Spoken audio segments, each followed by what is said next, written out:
Good evening, Lizzie boys, and today we're finally doing it. Today we're going to be reviewing Cleo and Deuce from the second wave of the Creeproductions. Yeah.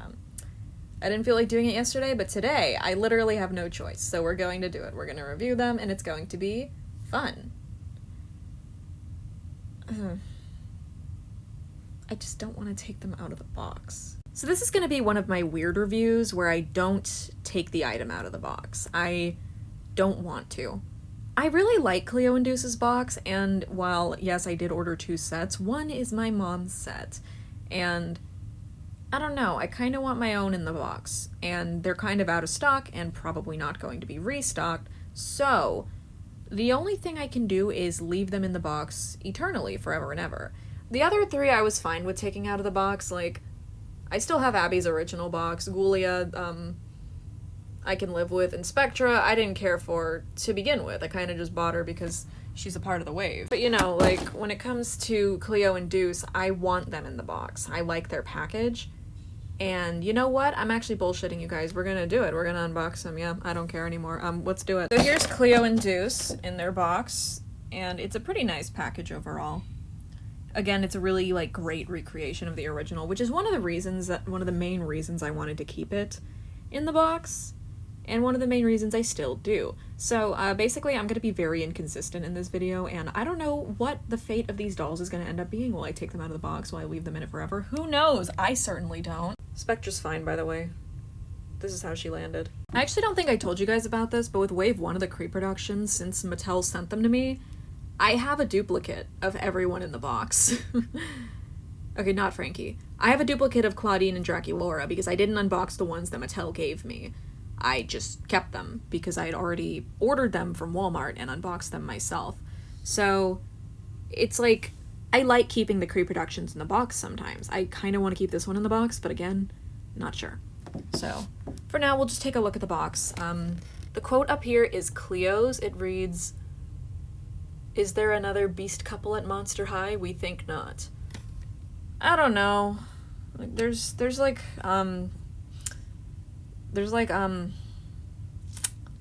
Toralei and Claudine. I think that's better. The Freaky Just Got Fabulous thing is back, and they have a quote in here, but it's, like, really hard to see. I'm gonna have to, like, read it off camera and then tell you guys what it says, because I cannot read it from here. It says, "You know you want to read our diaries." I kind of don't. I don't really care. They have a tape down here, and it reads, 7/2010, the It Couple Mix. Okay, very unspecific, but alright. Got their artwork on the side of the box, and then you scroll it, you turn it around. Meet the frighteningly fashionable teenage children of the world's most famous monsters. We've got Cleo's bio here. She's 5,842. Just 5,842. Just, there's not even, like, a 16 in there. Like, you know how Draculaura is, like, 1,600? Cleo's just 5,842. Like, there's no joke here at all. And Deuce is practically a fetus next to her at 16 years old. Not, like, 16 in Gorgon years or anything. He's just 16. I always thought that was kind of weird. The ages in Monster High make no sense, because you'll have Draculaura being, like, 1,600. How long has she been in high school for? How long has she been attending Monster High? And what about Cleo? She's 5,842. What does that even mean? Like, how old does she have to be considered an adult when she's 5,842? That's what I want to know. How is she not an adult yet? How is she still in high school? It's a fucking conspiracy, I swear to God. Anyway, yeah, so that's all there is to look at with their box. Oh, they have a 8/23 dinner date, don't be late. So they have a second, thing. Oh, this is cool. You guys can see why I don't want to unbox them, right? Like, it's cool. We can do an inbox comparison. I've made my mind up. We're gonna keep them in the box. Alright, so since we're keeping them in the box, I don't actually want to remove the insert because I feel like it's gonna be difficult to get back in. So, yeah.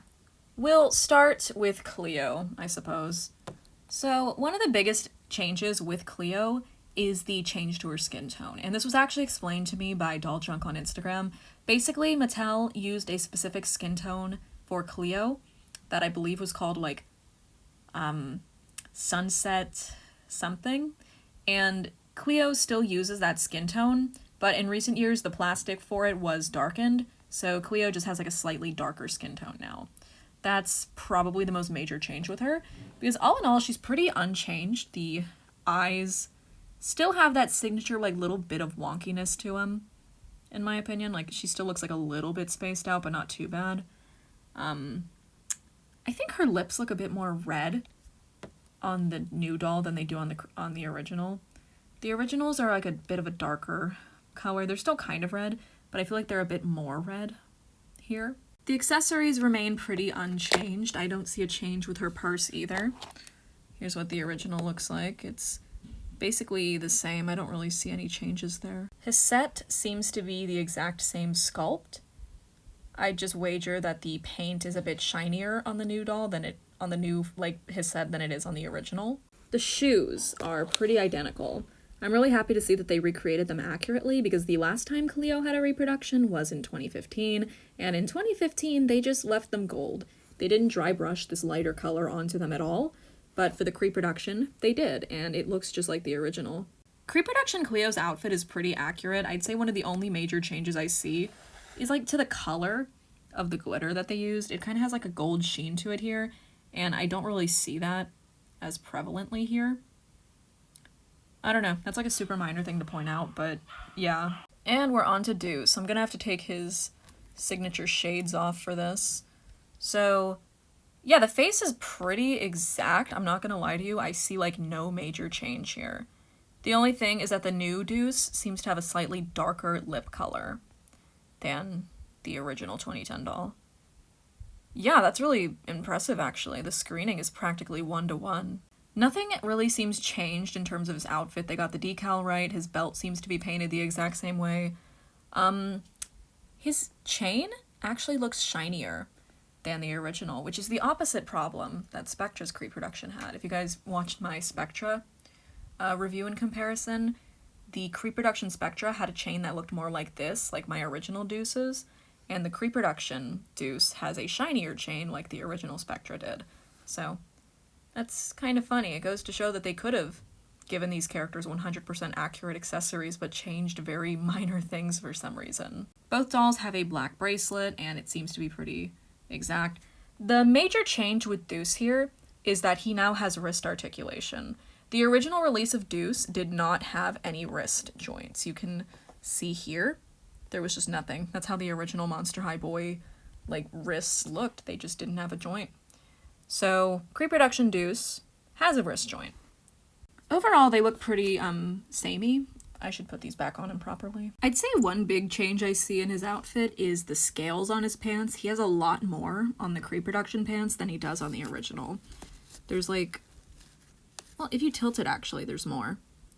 I guess mine just has it kind of misprinted because this is like the seam that's supposed to be hidden on like the side of his leg, and that's where the majority of it is printed, so I'm gonna guess my original 2010 Deuce just has like a misprint in that regard because the new ones is not like that. He also still uses a shiny like thread for the seam of his pants, which is surprising. I never even noticed that the original used that shiny like kind of color for it, so yeah, yet another detail they managed to match. Honestly, Mattel is probably one of the best companies when it comes to doing reproductions of their dolls. Like, obviously they're terrible at keeping them in stock. Cleo and Deuce sold out so fast and have not been restocked at all. But these are, like, very, very accurate. Cleo's headband is another thing that's pretty accurate. The paint job is a slight bit better on the new one. Okay, actually the blue looks really thin. It's much brighter here, but it is messier.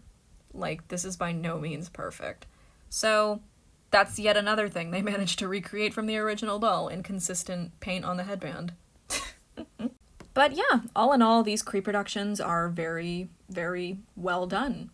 Again, they are currently not in stock anywhere, but if I do see them go into stock anywhere, I will post about it on Instagram, so make sure to follow me on there. And yeah, for now, this is all I'm gonna do because I don't want to unbox these dolls. I'm sorry, I like their box, and this is the only set I have. So I will be keeping them in the box, so hopefully this was a decent enough comparison. I'm sorry again for not unboxing them, but I don't want to. Their box is so cool. But yeah, anyway, I think I'm gonna call it there. Again, sorry for not unboxing them, but... Oh. I think Cleo's bodysuit might be a bit longer on the new. Yeah, it is. There's a lot more of her legs showing. Oh. Okay, so that's an interesting change. Her bodysuit's a bit longer than it was before. Okay, I guess that's the last thing I'm gonna notice, so... Thank you guys so much for watching this video. Again, sorry for not unboxing them, but it's my fault for not buying a second set to keep in the box, so yeah. Thank you guys for watching. I hope you enjoyed this video, and yeah. Bye!